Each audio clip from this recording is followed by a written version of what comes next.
President Donald Trump announced plans for a new missile defense system. That's where we're starting the 7 from the Washington Post. I'm Hannah Jewell. It's Wednesday, May 21st. Let's get you caught up with today's 7 stories. President Trump wants to build a constellation of satellites and space-based weapons to intercept attacks on the U.S. The system would be called the Golden Dome. It would be similar to Israel's Iron Dome. Trump made the announcement yesterday in the Oval Office.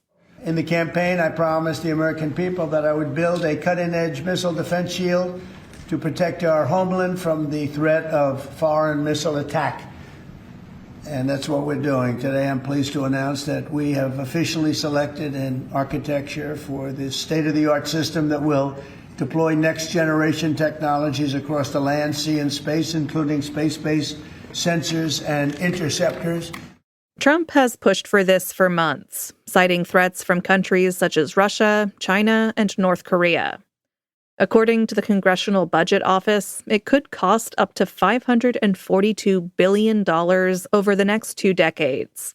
Trump has already allocated $25 billion in the federal budget toward the system's construction. That's in the massive budget bill that Republicans in Congress aim to pass in the coming weeks. Trump visited Capitol Hill yesterday to try and persuade Republicans to support the budget bill. He suggested that Republicans who don't could face Trump-backed challengers in their primary races. A judge ordered the U.S. to maintain custody of migrants sent to South Sudan. That's number 2. South Sudan is a war-torn nation in Africa that is facing a hunger crisis. The Trump administration has sent an unknown number of migrants to the country, including at least 1 immigrant from Myanmar. But a federal judge stepped in yesterday. He ruled that the Trump administration must not let a group of migrants being transported to South Sudan leave the custody of U.S. immigration authorities. The move is meant to ensure that the migrants will be able to be returned to the U.S. if the court finds their attempted deportations are unlawful. A hearing in this high-profile case is scheduled for later today. Number 3. The FDA plans to narrow its approval for updated coronavirus vaccines.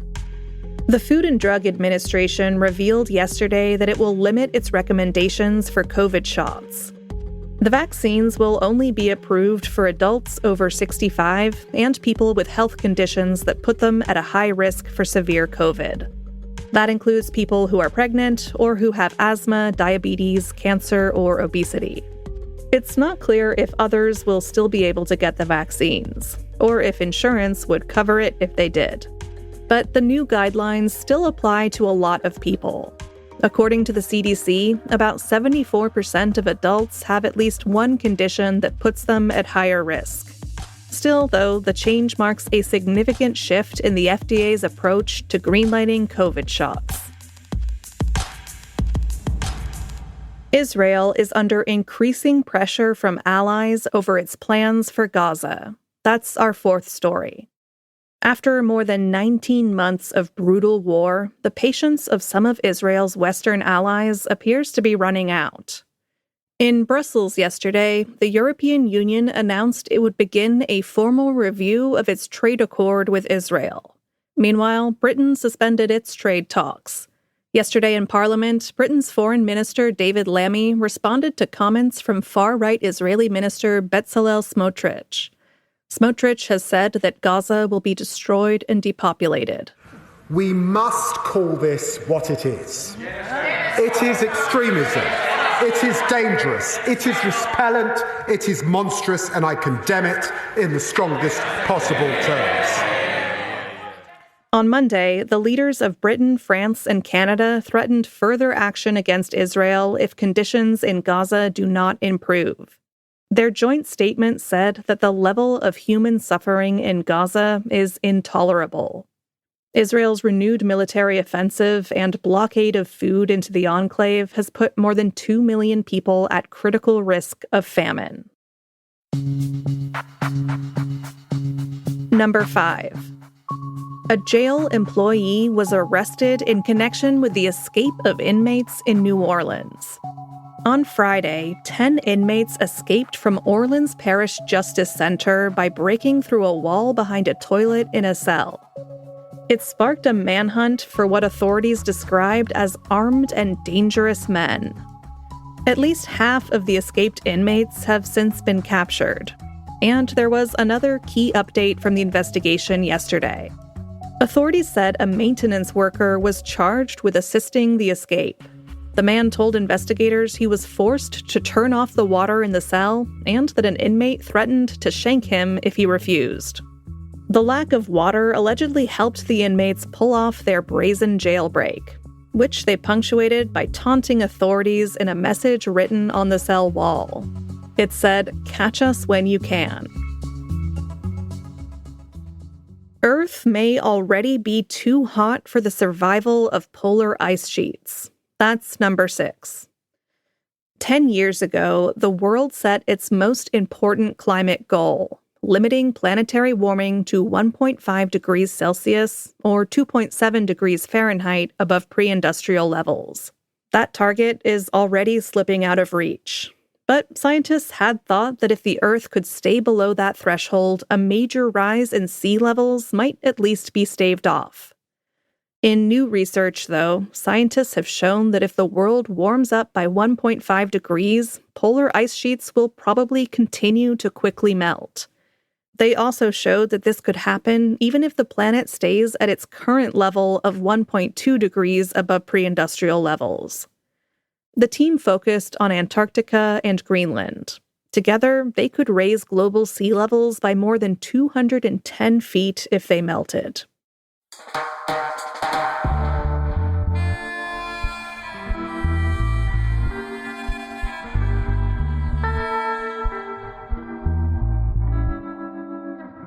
Number 7 today is pretty embarrassing. Major newspapers ran a summer reading list with titles that were made up by AI. The Chicago Sun-Times and the Philadelphia Inquirer ran a special section this past Sunday and Thursday. It was a syndicated insert from the Hearst Media Company, and it had some pretty big issues. The section's summer reading list for 2025 recommended fake books such as Tidewater Dreams by Isabel Allende and The Last Algorithm by Andy Weir. It also featured made-up quotes from real people and fake quotes from made-up people. The guy who wrote much of the content for this section told the Post he considered looking at Goodreads or calling local bookstores for recommendations, but instead he asked AI chatbots for help. And he didn't double-check the work. The papers that ran the section said they would take more care in the future. That's 2 days in a row now that I've brought you a morality tale about the importance of getting your news from real human beings. That said, I would absolutely read a novel called Tidewater Dreams, so maybe the AI was onto something. All right, you're all caught up. You listen to The 7 because you value being informed. The Washington Post, the journalists on our audio team, throughout our newsroom, and in bureaus around the world, it's what we all value. Strong reporting, scoops, holding power to account. And that is what a Washington Post subscription supports. Our Memorial Day sale is here, and I want to make sure you know about it if you're not yet a subscriber.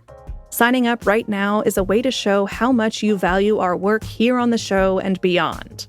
With this sale, you can get a subscription for just $2 every 4 weeks for your first year.